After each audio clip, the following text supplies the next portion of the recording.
siento que lo primordial es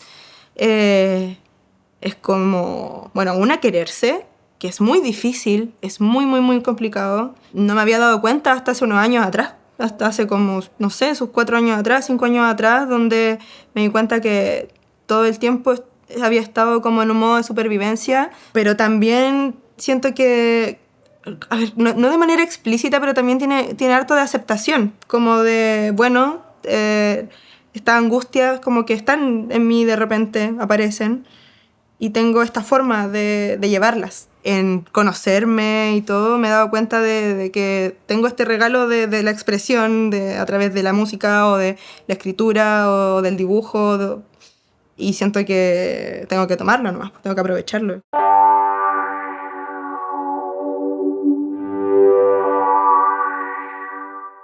Martina Montaldo, caminante incansable y creadora nacida en Talcahuano, has encontrado inspiración en las urbes y los paisajes de Concepción, Valparaíso y Santiago. Con más de 10 años de vivencias entrelazadas en el folk, el rock y últimamente en la electrónica, acumulas 13 EP y un larga duración.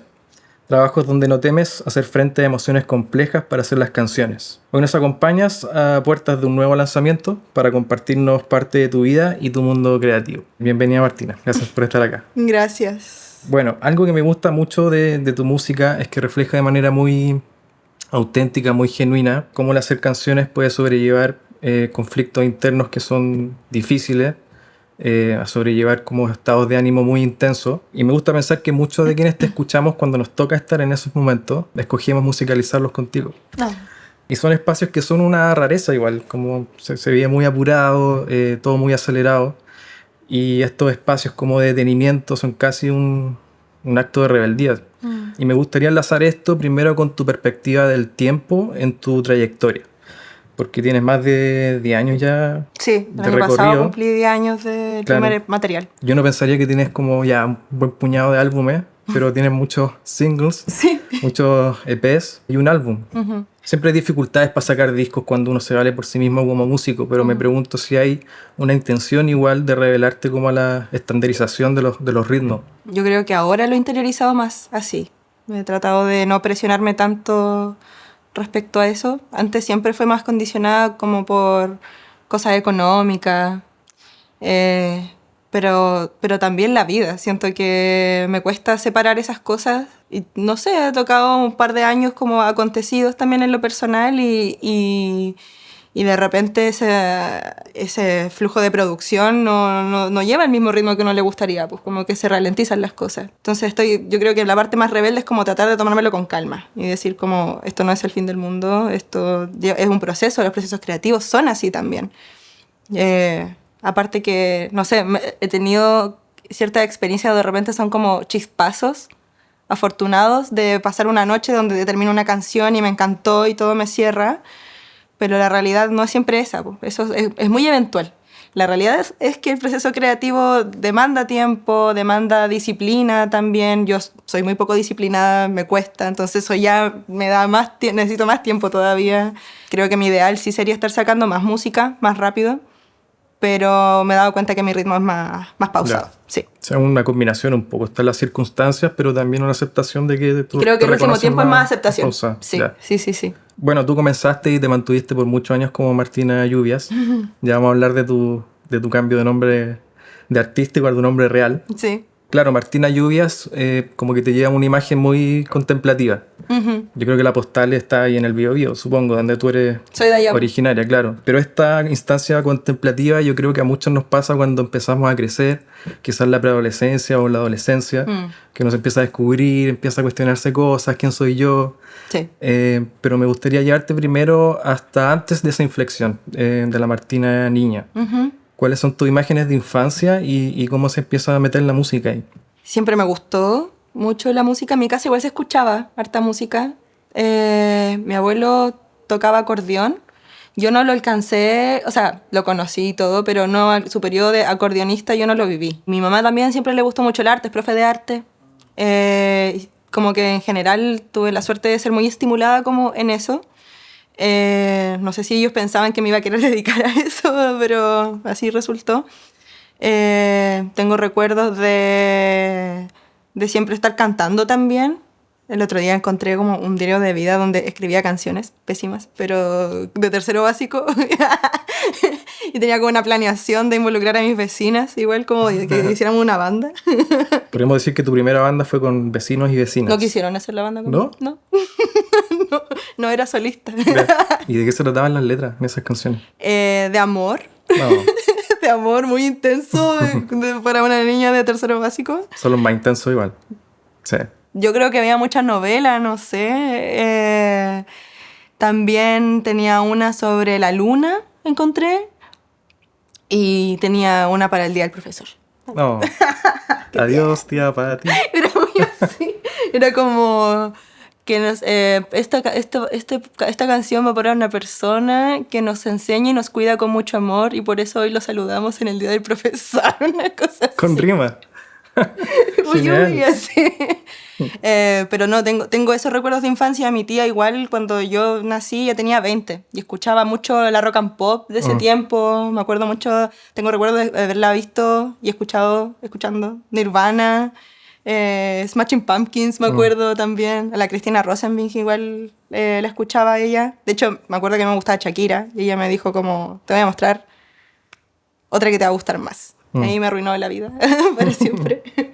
¿Y qué pasó en la adolescencia? Porque tu generación fue protagonista como de una especie de estallido emocional, que no tenía como reparos en mostrar, yo creo, sus emociones. O sea, estaba toda la corriente emo, que era como algo mucho más introspectivo que a lo mejor las tribus urbanas, que eran mucho más colectivos. ¿Fuiste tú parte de esos modos de expresión o de manera sencilla fuiste emo? Sí, sí fui emo. Sí, fui emo. Era como tan niña rata emo, así que andaban con parche y chapita y tenía la pieza llena de pósters de Tokyo Hotel y de Paramore y de una banda que se llama The Used. Y hoy día la puse en el café, me gusta todavía, la encuentro buena. Claro, mira, es que quizás yo no me di cuenta como de eso, de que era como una generación particularmente expresiva con sus emociones. Siento que yo personalmente siempre he sido una persona muy así, como media para afuera y súper sintiente. Bueno, era un periodo donde también escribía harto, y eran letras que, claro, igual quizás tenían más relación con emociones negativas, pero se verbalizaban, pues igual es interesante, pues, que se hablen de esas cosas, que no todo era bonito, aparte cuando te encontráis con la adolescencia, donde todo es un padecer, y como, aunque no lo sea tanto a veces. Bueno, Nirvana es muy emo igual, si se quiere. Es súper emo, sí, es súper emo. Después me fui por esos rumbos, po. Pero sí, yo era emo. Estaba Fotolog también, a propósito de las fotos. Sí, es que todo, pues, había mucho espacio donde tú podías ir como demostrar la manera en la que sentías o que veías la vida. El otro día hablaba también con una amiga. El trayecto de Concepción a Chihuayante o de Talcahuano, que es como más lejos todavía, yo siento que es muy romántico, en el sentido de que es bacán irte en la micro, sentada, yo tenía mi asiento favorito, y que para mí era muy bacán ese paseo, y ahí de repente pasáis por el río, ¿cachai? En el atardecer, no sé, es muy contemplativo todo el rato, entonces te da material como para, siento que te marca, lo conversamos con una amiga, te marca el trayecto de Talcahuano a Chihuayante. Así. Y tú comenzaste haciendo canciones en inglés, cuando ya estaba un poco más serio, ¿no? Sí. ¿Por qué era inglés? No sé, tenía mucha... Como que la música que escuchaba era mayormente anglo, era como... Estaba muy pegada con MTV, estaba muy pegada con esas cosas. Por lo mismo, escuchaba Paramore, escuchaba... Esas eran mis referencias. Y cuando niña yo pasé mucho tiempo sola también en el computador. Entonces jugaba muchos juegos de internet o chat de repente de internet donde la gente hablaba en inglés. Entonces tuve que aprender a hacerlo, po. Y era como un lenguaje que se me daba nomás. Probablemente empecé a escuchar música en español yo también.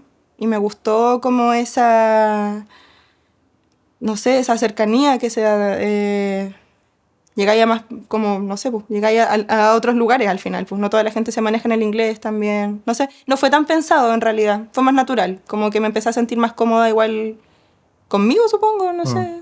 Como con mi manera de expresarme, me gustó. Yo creo que por ahí. Claro. Cuéntame cuál fue el contexto en el que hiciste las canciones, tu primer EP, en 2014, ¿no? Sí. El contexto para entender un poco por qué dejaste ya de hacer covers a lo mejor, o te decidiste ya a no tener las canciones en tu pieza sabiendo que uno se transforma igual en una figura pública, entre comillas, cuando publicas. Sí, igual yo no sabía que eso iba a pasar, como que no sabía nada. Yo era como muy activa, me acuerdo, en una página de Facebook que había, que se llamaba Indie Rock, rock alternativo. Y como que las personas que estaban ahí yo las conocía todas por internet nomás. Y ellos sabían que yo cantaba. Porque cuando estaba en Concepción, un par de veces fui a un programa que era de allá que se llamaba El Gallinero. Y estaban esos videos en YouTube. Entonces ellos me ubicaban que a mí me gustaba el indie rock, rock alternativo y que aparte cantaba.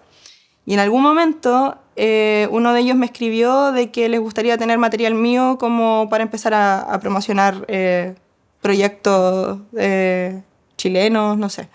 No tenía idea de cómo funcionaban las cosas, no sabía nada, no conocía a nadie acá en Santiago tampoco, porque eso fue el 2013 cuando yo llegué. Estaba recién cachando a mis compañeros de la U, como que no sabía nada. Pero sí tuve la posibilidad de poder grabarlos porque en la U también compañeros más grandes de otros cursos sabían que yo cantaba y ellos me pedían muchos favores para sus trabajos, para que yo los cantara. Entonces cuando me preguntaron por si tenía algo para compartir, cobré favores. Y ahí pude grabarlo, o sea, ahora entendiendo cómo funciona lo que significa una grabación, una mezcla, una masterización, todo el proceso. Nosotros grabamos en una hora y media. Yo estuve componiendo la noche anterior como 3 de las 4 canciones. Por eso digo, como que de repente te viene como esa inspiración y tú que hay como extasiada y cuando no está, como que viene bajón. Bueno, ese fue un momento muy bacán donde como que me venía inspiración y yo terminaba las canciones sin ninguna expectativa tampoco. Solo quería como mostrar algo. Y fue así, guitarra de palo, perdón, voz, y no las mezclamos ni nada, como que fue lo que está nomás.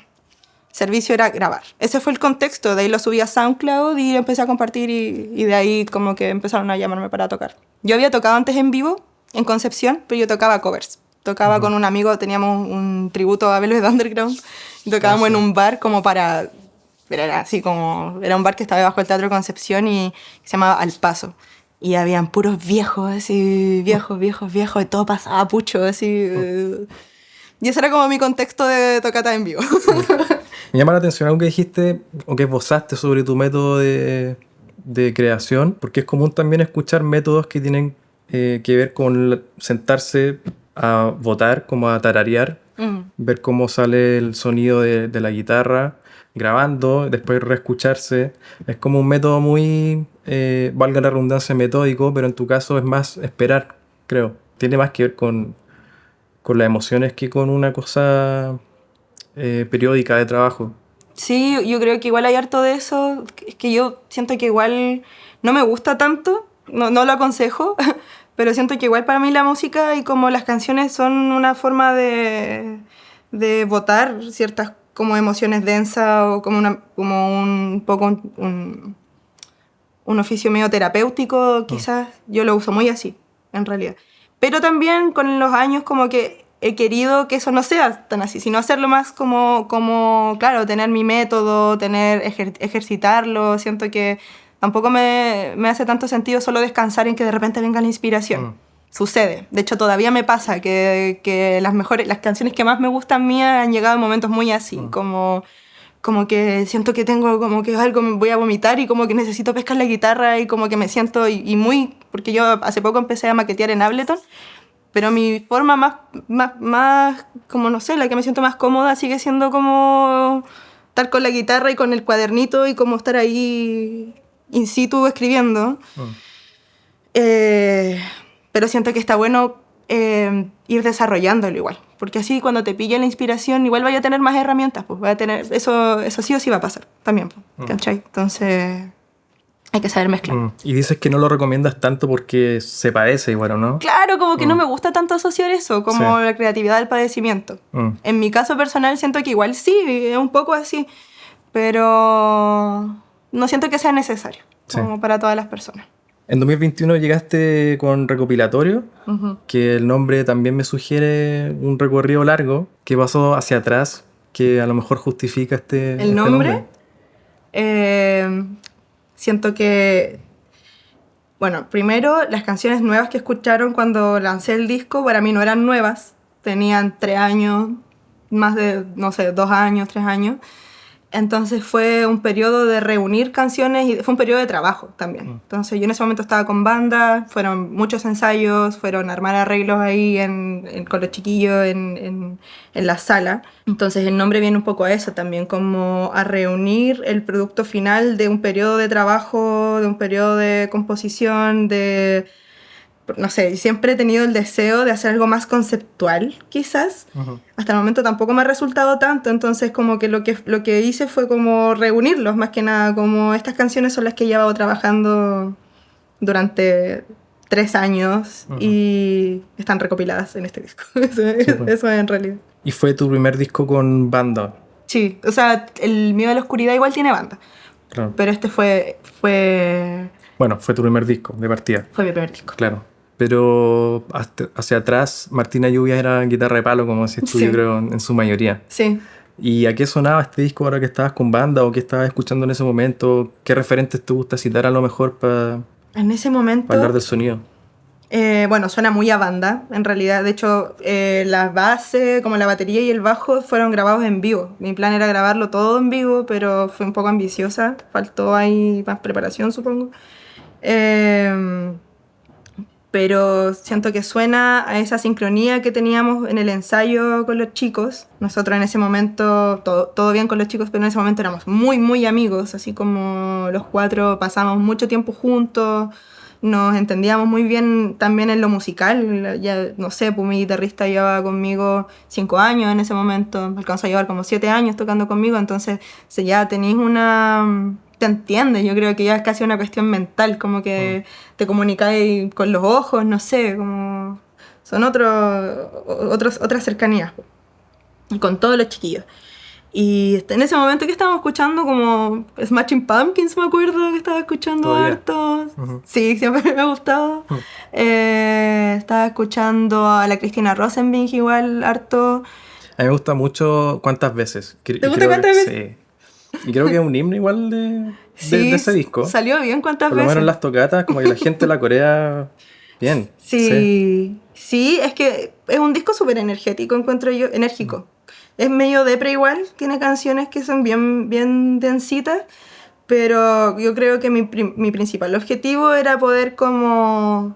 Suena muy ridículo, pero como rockearla en el escenario. Yo quería mucho hacer eso, así. Y se dio que los chiquillos igual engancharon con eso, pues les gustaba también, pues lo pasábamos chancho, fue un buen periodo, a mí me gusta mucho ese periodo. Bueno, tú estudiaste un rato música de manera formal. Primero me gustaría preguntarte algo a propósito de tu mamá. Ya nos diste una pista, pero cuando alguien es músico siempre está la pregunta de si acaso tuvo que revelarse o no en la familia, si fue algo contracorriente con los papás. Yo creo que de hace rato les tenía medio curados de espanto con las cosas que quería hacer. Aparte que siempre las decisiones fueron como directamente tratadas con mi vieja, como que nunca ella en realidad quiso involucrar tanto a las otras partes de mi familia. Pero sí, en mi familia igual les tiraban de repente como sus comentarios, les daba susto de qué iba a ser de mí. Yo entiendo, en la actualidad lo súper entiendo también y incluso como que en mis momentos donde estaba más perdida trato de no exponerlos tanto tampoco para no darle en el gusto, en la razón. Pero también siempre me han apoyado. Y siempre están pendientes, por ejemplo, si necesito algo, o si estoy tocando en Conce, como que si me van a buscar, o si comí, o como que ninguna mala onda. Pero sí el miedito, yo creo, pues, como de las vidas no tan tradicionales nomás. Pues. Vengo leseando con esto hace mucho rato, entonces, desde muy pequeña, entonces, exacto, como que a nadie le sorprende tanto, yo creo. Sí. Y eso, como que he recibido mucho afecto, debo admitirlo, como por sobre todas las cosas. Así. ¿Y cómo fue la experiencia de estudiar música? Después de todos esos años, primero jugando... Uy, fue bacán. Al final no fue tan bacán. Al principio, bueno, yo venía de Talcahuano, que quería mucho conocer otros lugares y partir de cero. Me encuentro muy bacán esa sensación y así fue. Fue muy entretenido, pero en la parte social también, como que caché a más gente que hacía lo mismo que yo, como que gente muy, muy, muy seca, que sabía muchas cosas, como si ya hubiesen estudiado esa carrera. Yo llegué sabiendo nada, todo lo hacía de manera muy intuitiva. Todas las cosas que eran como pruebas auditivas, nada que tuviese que ver tanto como con el estudio en sí, la disciplina, me iba muy bien. Pero el segundo año ya no era así, era estricto, pues es la universidad. Pues. Sí. Y a mí me faltó, yo creo que ahí más madurez como para poder enfrentarlo de esa forma, ¿cachai? Entonces me vi muy agobiada. En segundo tuve ahí como ciertos roces con profesores, porque igual hay hartos egos en eso, más una persona que enseña. Yo he visto hartos casos que de repente se les olvida un poco que la posición no es tan horizontal, porque hay una jerarquía y que tú podís como decirle cosas muy pesadas a una persona de 18 años, 19 años que está cachando para dónde va la micro. Lo he visto, lamentablemente. A mí me pasó. Y de ahí me salí. Como que hubieron varios factores que se juntaron donde yo dije, parece que esto de la educación tan tradicional como que no es lo mío. Ya me había pasado en la media yo me salí en tercero medio también. Me fui en 2x1, porque igual como que sentía que, estaba con depresión y aparte que sentía que no estaba perdiendo mi tiempo. Yo creo que esa cuestión me agobiaba demasiado. Quería, y después que me salí me encontré con tocar en vivo, con la música, con componer, y fue como que todo de nuevo como que volvió a tener un poco de sentido. Entonces, no sé, supongo que por ahí va un poco la cosa, como buscar formas menos tradicionales nomás, y me han acomodado en ese sentido. Pero la U lo pasé muy bien en su primer momento. Y fue bacán igual como recibir esa aprobación de los pares. Como, no voy a negarlo. Como que era muy bacán que me reconocieran por cantar. ¿Y lo de los egos es porque tuviste malas experiencias con profe? Sí, tuve mala experiencia con un profesor. Que igual ya ahora todo bien. Se disculpó y todo. Nos encontramos en la vida en algún momento, sí. ¿Y tú se lo dijiste en ese momento? No, le soplaron. Un amigo le sopló. Fue muy vergonzoso. Pero claro, él en su momento era alguien que yo tenía mucha ganas de tener clases y me habían hablado muy bien de él porque efectivamente era una persona muy seca. Pero cuando lo conocí en ese momento me cuestionó mucho. Me veía dibujando porque me gusta dibujar. Y siempre me sugería que por qué no me salía de música, que por qué no mejor me dedicaba a dibujar, que esto no era para todas las personas.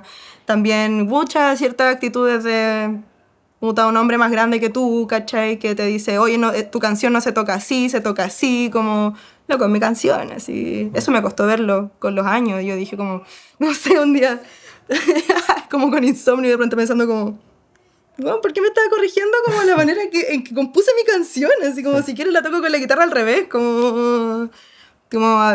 eso es a lo que yo voy, como que de repente siento que en esto, en la educación más tradicional y que involucra arte, uno no puede ver a sus alumnos como o sea, olvidar que esto no es horizontal, sí, ¿cachai? Son pedagogos. Son pedagogos, sí. Exactamente. Entonces, la forma en la que tú te comunicas con tus alumnos les puede afectar profundamente, ¿cachai? Yo, por suerte, como que me salí y dije, me voy a tocar, qué tanto, filo.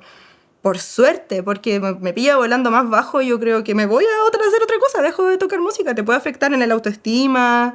Y él no era la única persona, yo vi más casos, profesores de canto, profesores, no sé. Siento que el tema del arte y de exponerte a hacer arte y de entregarlo, tú te ponías en una posición súper vulnerable, pues. Entonces hay que tener mucho cuidado con eso, es como que tú entregas una cosita, así, una cosita muy brillante, chiquitita y cuidada. Y que llegue alguien y lo haga así, no me parece. Me evoca un poco Whiplash, guardando las proporciones de la ficción. Sí, obvio, viví mi fantasía Whiplash, sí. Sí, me acuerdo. Me acabo de acordar una vez que era una prueba de composición que sí, yo no lo hice tan bien, en realidad, porque yo ya estaba chata, me acuerdo. No fue en segundo. Y había que reversionar como una canción de Rafael. Y yo le hice como un rap. Rafael. Rafael. Y la puso como frente de toda la clase, que no éramos tantos, pero igual. A mi parte siempre me ha cargado eso, como la exposición, esa exposición como negativa, ¿no? Que desagradable, como que no se saca nada bueno de eso. Y como que puso la canción, la dejó, yo creo que 15 segundos, la paró y frente a todos me dijo, esto no tiene alma, no tiene corazón. Y yo... como la peor cosa que me podéis decir, así. Sí. Por eso digo, también yo era chica, tenía 19 años, era mucho más susceptible a la crítica, quería mucho agradarle a ese profesor más encima, como había escuchado tantas maravillas de lo bueno que era y todo, pero era tan pesadito conmigo, entonces como que yo decía, como realmente le quiero agradar a este ser, Y ahí mandé de hecho creo que esa vez fue como que yo dije, oh no, me voy de esta lecera, así como no quiero que me vuelvan a tratar así de mal. Yo creo que ahora lo haría diferente, yo creo que ahora uno tiene, no sé, tengo 30, como que ya es distinto, ¿cachai? Tengo otra mirada respecto a la actitud que pude haber tenido, pero en ese momento siento que me rompió el corazón un poco, como la situación Obvio, no es entera. para menos. Sí, pues. Maldito. Ah, no, mentira. Bueno, hablemos de tu cambio de nombre. ¿Qué te hizo dejar Martina Lluvias y ahora ser Martina Montaldo? De hecho, me estoy acordando que primero fuiste Martina Reining. Sí. A propósito del inglés. Sí, sí, mi etapa anglo. ¿Qué me hizo dejarlo? Hace mucho tiempo, como hace un par de años en realidad, venía pensando en el tema del seudónimo. Ya no me sentía tan cómoda. Si bien lluvia, sí, pues, se asocia a algo muy contemplativo y el invierno y la melancolía, que es 100% cierto. También me sentí un poco condicionada a eso, yo misma en realidad. Siento que son decisiones demasiado personales, de repente medias abstractas. Yo me he pillado tratando de explicarlo y como no llegando a ninguna parte en realidad. Siento que fue muy una cuestión de guata que estuve procesando harto tiempo porque da susto. De hecho, todavía de repente yo digo como, ¿qué hice? Pero es mi nombre en realidad, ni siquiera es como que quiero que me digan Martina Montaldo. Yo solamente solo soy una chica que quiere hacer música. No, y soy yo al final, como que tenía muchas ganas de mostrarme como una individua que hace canciones, que le gusta cantar y que aparte escribe y que aparte dibuja y como tratar de sacarme el rollo lo máximo posible, las cosas buenas y las cosas malas también. Entonces como que yo creo que hay un ejercicio ahí medio psicomágico quizás de puta, ahora quiero solo usar mi nombre. ¿Y tus dibujos los firmabas? Sí, pero con un seudónimo. ¿En serio? ¿Cuál? Sí, lo nublado. Lo nublado. Sí. Todavía uso lo nublado, pero no, es que eso he sido siempre mucho más privado para mí. Lo comparto, pero con mucho más pudor. Pero es común igual en varios músicos y artistas que hacen más que una sola expresión. Y me pregunto si en el dibujo hay algo que pueda estar presente y no en las canciones. Creo que en el dibujo he tenido como otra exploración, como quizás dejar de buscarle tanta profundidad a todas las cosas. Por ejemplo, a mí me gusta mucho hacer personajes, me gustan mucho las caricaturas, igual como que dibujo personas que se me ocurren y es muy distinto a todo lo que hago en mi vida, que siempre es como buscar señales, símbolos y profundidades y hoy las emociones y hoy todo. Esto no, es como simplemente estético igual y tratar de perfeccionarlo, tratar de dibujar mejor siempre. Me cuestan mucho las manos todavía. Cuando era más chica yo iba a ferias, los vendía, hacía de todo como merch de mis dibujos. Es que fue antes de empezar a mostrar mi música. Antes de eso yo empecé a meterme como en ese mundillo por las ilustraciones que hacía. Y en en esta feria de ilustración había mucha música en vivo también. Entonces ahí como que se empezaron a juntar las cosas y de repente como que terminé presentándome en la feria de ilustración como música y no más como ilustradora. Como que... Y no, tampoco me sentía tan cómoda, la verdad. No era como un espacio que me gustara como... no me salía tan fácil quizás como vender mis cosas. Pero haber estado ahí en tu puesto en la feria con tus dibujos y ver gente tocando en vivo. Sí, obvio, me dio mucha rabia. Yo, Sí. yo quiero estar ahí. Sí, fue como, sí, bueno, y antes de yo mostrarme sola con mi música, o paralelamente, yo tocaba como corista en otra banda que se llamaba Urban Monk, no sé si la conociste. No. Eran unos chicos de La Serena que estaban viviendo acá en Santiago y ellos tenían como una corista en La Serena y una corista en Santiago que era yo. Y claro, ellos tocaban harto en las ferias de ilustraciones también. Entonces de ahí a poquito se empezó como a mutar mi rol en esos espacios. Y de ahí empecé yo a mostrar mis cosas. A mí me costó más con mi proyecto personal. Era más pudorosa, supongo, no sé. Y tu single Salir a Caminar. También es una lección, encuentro muy lúcida de lo que hemos hablado hasta ahora de estos espacios de ocio. Bueno, tienes otro tema que se llama Tiempo Libre. Pero, claro, tú dices en la canción Hoy quiero caminar, mejor remedio contra todo mal.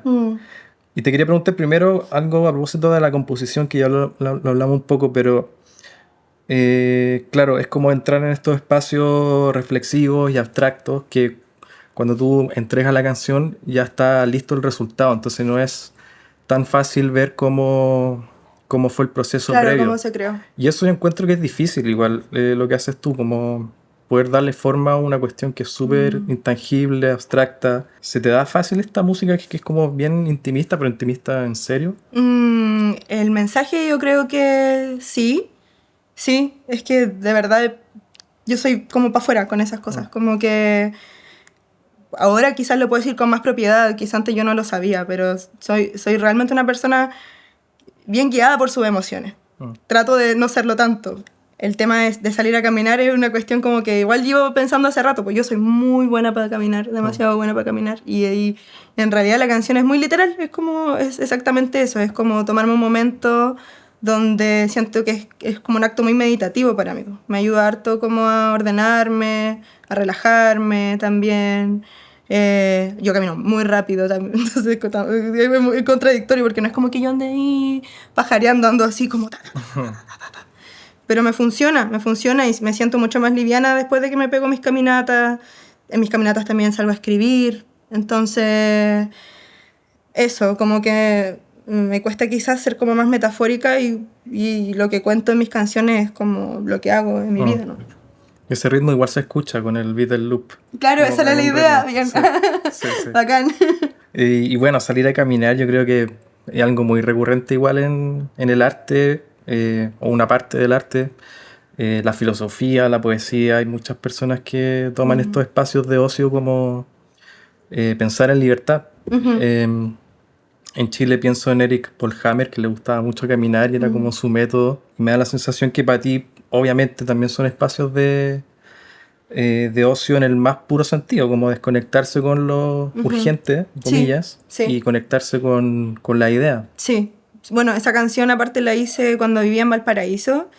Y en Valparaíso siento que tuvo un ritmo muy extraño, como que ni siquiera podría ponerlo en palabras, yo creo, como que estaba medio ermitaña, yo que tiempo después me di cuenta que había estado bien depresiva también, y yo vivía en Cerro Florida, no sé si tú conoces, Sí. y arriba está Avenida Alemania. Entonces me queda muy cerca y Avenida Alemania es perfecto como Sí. para salir a pasear porque se ve el mar gigante y todo. Entonces literalmente eran espacios donde no tenía otra cosa que hacer. Como que Valparaíso, no sé, tiré currículum de todo, no tenía trabajo. Yo trabajaba con mi amigo tocando boleros en las calles, entonces teníamos ciertos días fuertes, los otros días no los trabajaba, me pasaba... Bueno, también en ese periodo había vuelto a meterme como en estado de componer, porque lo había dejado un rato también. Es cuando uno se da cuenta, cuando deja de hacer las cosas que le gustan, que puede que haya habido un poco de depre por ahí. ¿Y cómo se llama? Eso era lo que más hacía, pues como salir a caminar era algo que a mí me estabilizaba mucho, me regulaba. Lo terapéutico que has dicho ya. Pues. Exacto, Sí. exacto. Sí, y el ritmo constante también, yo creo, porque, insisto, no son caminatas como tranquilas, son caminatas donde estoy con un...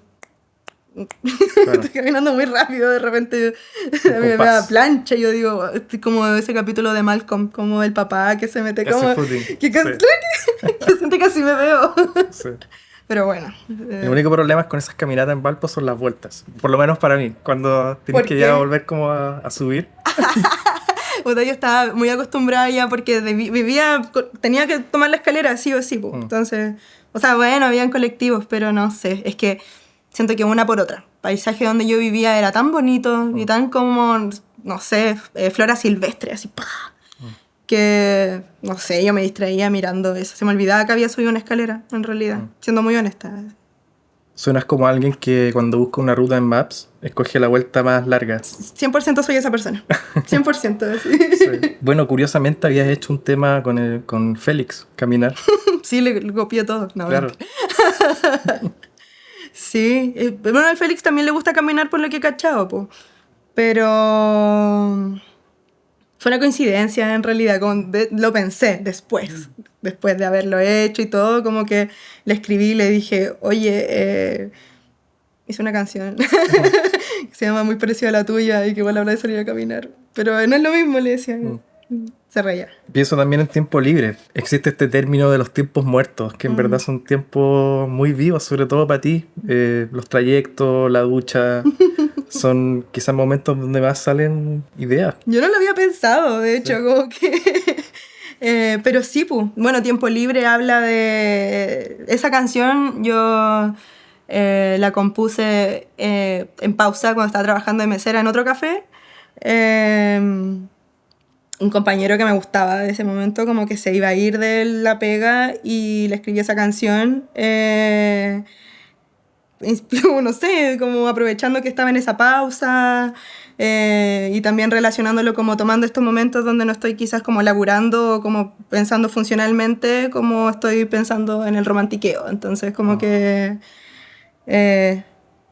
sí, tienes razón. No me había dado cuenta como de eso de los espacios de tiempo muerto, no muerto.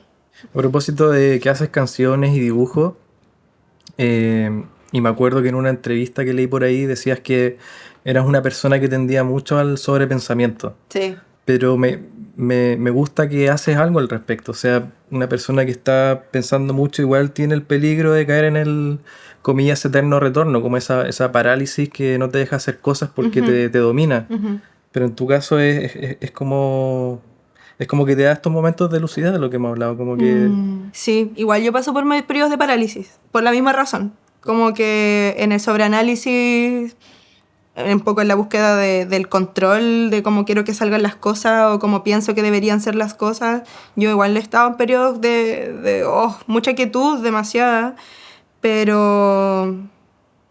Puta, un montón de factores, como entre terapia, entre como lo que te decía, como estar muy empecinada en conocerme y todo. Me he dado cuenta de que tengo este regalo de la expresión a través de la música o de la escritura o del dibujo, y siento que tengo que tomarlo nomás, tengo que aprovecharlo. Es como una bendición, por así decirlo. Y me sirve mucho para aliviar los pesares, pues. Eso yo creo que no sé si a toda la gente le pasa. Entonces, cuando estoy en la parálisis el último tiempo de mi vida, he tratado de acordarme de eso y salir lo antes posible, como, puta, yo tengo esto. Así, entonces, ojalá aprovecharlo bien.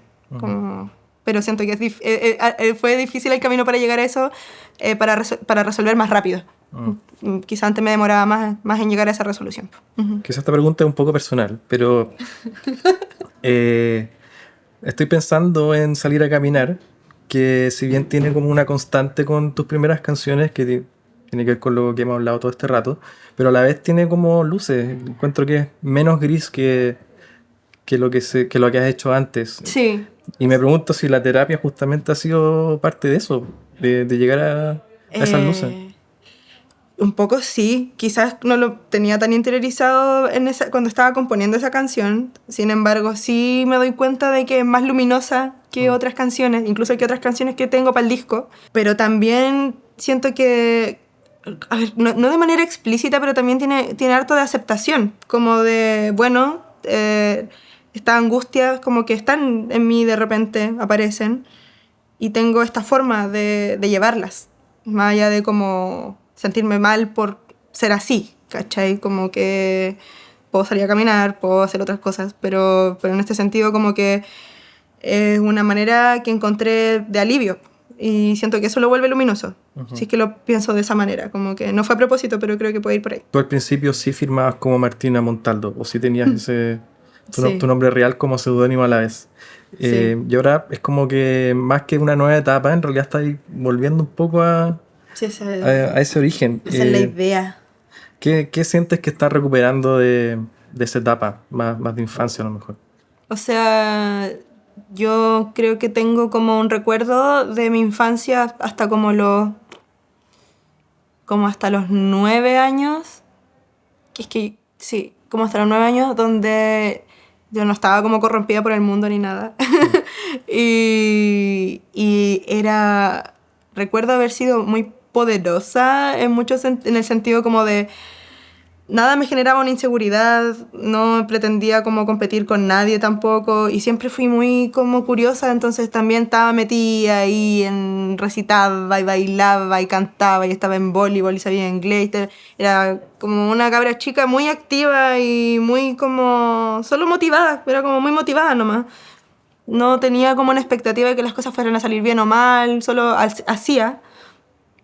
Y bueno, después vinieron otras cosas, como el mundo te corrompe y la escena también de la adolescencia, no sé, pues como cuando te relacionas con tus pares en la adolescencia, no sé, pues a mí me molestaban en la media, ¿cachai? O sea, en la básica, después más grande. eh, Me fui inhibiendo mucho, me fui cohibiendo mucho y no me había dado cuenta hasta hace unos años atrás, hasta hace como, no sé, sus 4 años atrás, 5 años atrás, donde me di cuenta que todo el tiempo había estado como en un modo de supervivencia, tratando de como pasar muy piola, ignorando estos regalos, como un animalito que está asustado, así como haciéndose el muerto para que nadie le haga nada, ¿cachai? Entonces, y siento que cuando me di cuenta de eso, empecé esto de tratar de sacarme el rollo harto para volver un poco como a esa niña segura o como tranquila de que ella estaba haciendo lo que le gustaba nomás, pues, ¿cachai? Y obviamente ahora uno tiene sus conocimientos, sabe cómo funcionan las cosas y todo, pero siento que lo primordial es como, bueno, una quererse, que es muy difícil, es muy complicado, no es como llegar y decirlo y hacerlo, y lo otro es como no esconderse también. Siento que eso daña mucho. Lo veo en muchas personas, lo vi en mi abuela también, como en distintas generaciones, por eso lo menciono, como escondiéndose de las vecinas, de lo que dirán, yo lo mismo, así de mis pares, de si les habrá gustado o no lo que hice, y si lo que habré dicho está bien, si estará mal, si no sé qué. Ha sido un trabajazo, entonces quiero volver a eso, como a esa niña que sabía que como que solo lo hacía porque le gustaba, le pasaba chancho, como que eso, no sé si respondo a la pregunta. Sí, sí. También es como una autorrenovación de votos en hacer música. O sea, hay un poema de una poetisa española que dice en un verso: nacida para poeta o para muerta. O sea, es como ser artista o nada. Y vas a sacar un disco, y yo creo que publicar un disco es eso también, como renovarse esa vocación. Sí, sí, y no quería sacar el disco como bajo el seudónimo. Es que ya no me hacía sentido tener un seudónimo. Eso me pasa. Como que solo quería como yo misma, fin. Y siento que este disco igual ha sido muy distinto en su proceso. Ha sido harta producción.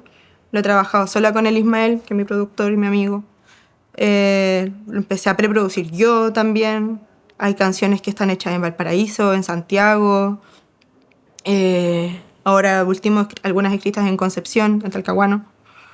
Entonces como que es como un recopilatorio 2, pero solo porque no he encontrado como un concepto estético, pero sí sigue siendo como, no sé, canciones que hablan de emociones muy fuertes. Yo hablo siempre de mi intimidad en realidad, de mi cotidiano íntimo, y creo que el hilo conductor es como que son emociones como difíciles de verbalizar si no están verbalizadas como en música, en canción. Un poco eso. Bueno, algo lindo que te va a pasar es que cuando toques este disco en vivo también puede llegar gente que te sigue desde los primeros años, Sí. y también gente nueva que a lo mejor te va a conocer como Martina Montaldo. Sí. Se van a juntar.